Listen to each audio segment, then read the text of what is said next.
Assalamualaikum warahmatullahi wabarakatuh. Halo teman-teman, perkenalkan nama saya adalah Khairul Anissa. Saya merupakan seorang mahasiswi jurusan Bimbingan Konseling Islam dari UIN Sultan Maulana Hasanuddin Banten. Di sini saya akan sedikit menjelaskan mengenai materi behaviorisme dan respon menurut teori Burrhus Frederick Skinner atau yang kerap kali disebut dengan BF Skinner. Behaviorisme adalah salah satu pendekatan dalam psikologi yang menekankan pentingnya mempelajari perilaku yang dapat diamati secara langsung. Pendekatan ini tidak terlalu memperhatikan proses internal seperti pikiran, perasaan, atau emosi, karena hal-hal tersebut dianggap sulit diukur secara objektif. Salah satu tokoh utama dalam pendekatan ini adalah B.F. Skinner, seorang psikolog Amerika yang dikenal sebagai behavioris radikal. Skinner berpendapat bahwa perilaku manusia sepenuhnya dipengaruhi oleh lingkungan, dan pola perilaku tersebut dapat dipelajari serta diubah melalui pengalaman. Dalam teori B.F. Skinner, ada beberapa konsep utama. Yang pertama adalah pengkondisian operan atau operant conditioning. Pengkondisian operan adalah cara belajar di mana perilaku seseorang dipengaruhi oleh konsekuensi yang menyertainya. Dalam konsep ini, Skinner memperkenalkan dua mekanisme utama.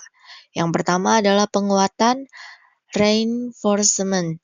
Penguatan adalah konsekuensi positif yang meningkatkan kemungkinan seseorang mengulangi perilaku tertentu.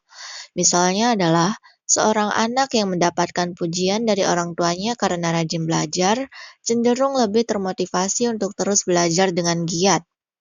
Kemudian, hukuman, punishment. Hukuman adalah konsekuensi yang bertujuan untuk mengurangi kemungkinan seseorang mengulangi perilaku yang tidak diinginkan. Contohnya, anak yang tidak mematuhi aturan dilarang bermain gadget selama seminggu, sehingga ia belajar untuk lebih disiplin di masa mendatang. Kemudian yang kedua adalah eksperimen kotak Skinner atau Skinner Box. Untuk menguji teorinya, Skinner menciptakan alat yang disebut Skinner Box. Bisa dilihat dari gambar yang ada di samping. Dalam eksperimen ini, Skinner itu melatih tikus untuk menekan sebuah tuas agar mendapatkan makanan.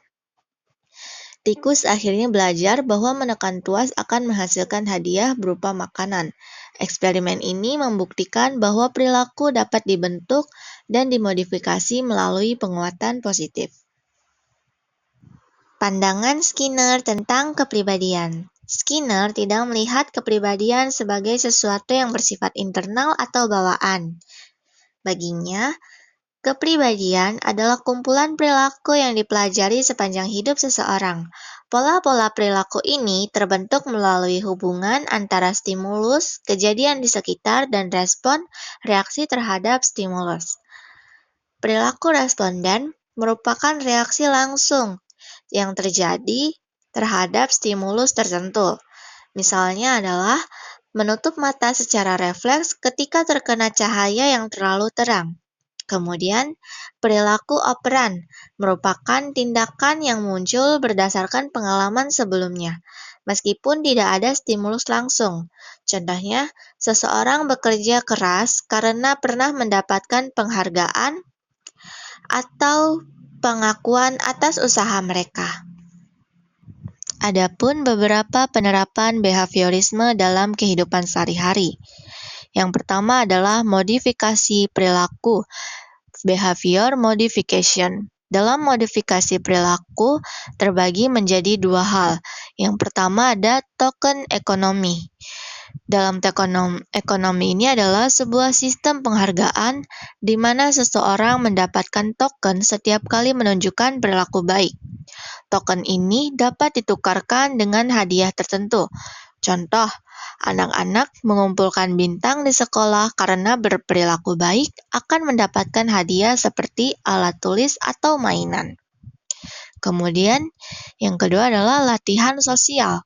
Teknik ini digunakan untuk melatih individu dengan gangguan psikologis seperti depresi agar dapat berinteraksi secara lebih baik dalam lingkungan sosial. Selanjutnya adalah bagian kedua dari penerapan behaviorisme dalam kehidupan sehari-hari, yaitu terapi aversi. Terapi aversi ini menghubungkan perilaku yang tidak diinginkan dengan konsekuensi yang tidak menyenangkan.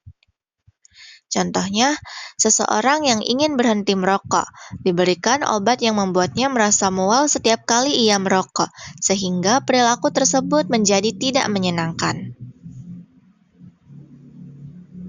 Bagian ketiga dari penerapan behaviorisme dalam kehidupan sehari-hari adalah pembanjiran atau flooding. Teknik ini melibatkan paparan langsung terhadap objek atau situasi yang ditakuti secara intens, sehingga rasa takut itu berkurang atau hilang. Contoh, seseorang yang takut pada ketinggian secara bertahap diajak untuk mencoba aktivitas seperti naik lift atau berdiri di tempat tinggi. Kemudian ada kritik terhadap pendekatan behaviorisme. Meskipun behaviorisme menawarkan banyak manfaat dalam memahami perilaku manusia, pendekatan ini juga mendapatkan sejumlah kritik seperti yang pertama, terlalu menyederhanakan perilaku manusia dengan mengabaikan aspek internal seperti emosi, motivasi, dan proses kognitif. Kemudian, menganggap manusia sebagai mesin yang sepenuhnya dipengaruhi oleh lingkungan, tanpa mempertimbangkan kebebasan memilih atau kehendak bebas. Dan yang terakhir adalah menggeneralisasi hasil eksperimen pada hewan, seperti tikus atau burung, ke perilaku manusia yang jauh lebih kompleks. Kemudian, kesimpulan dari materi behaviorisme dan respon ini adalah pendekatan behaviorisme, terutama teori Skinner, sangat bermanfaat dalam memahami dan mengubah perilaku manusia secara ilmiah dan praktis. Meskipun memiliki keterbatasan prinsip-prinsip, behaviorisme masih relevan dan sering digunakan dalam berbagai bidang, termasuk pendidikan, terapi psikolog, dan pelatihan perilaku. Baiklah, saat ini kita sudah mencapai pada ujung video. Terima kasih sudah menonton dari awal sampai akhir. Kemudian saya ingin meminta maaf apabila ada kesalahan, baik dari segi materi, pengucapan, ataupun dari segi pemahaman saya. Kurang lebihnya mohon maaf. Wabillahi taufiq walhidayah. Wassalamualaikum warahmatullahi wabarakatuh. Bye-bye. Terima kasih semuanya.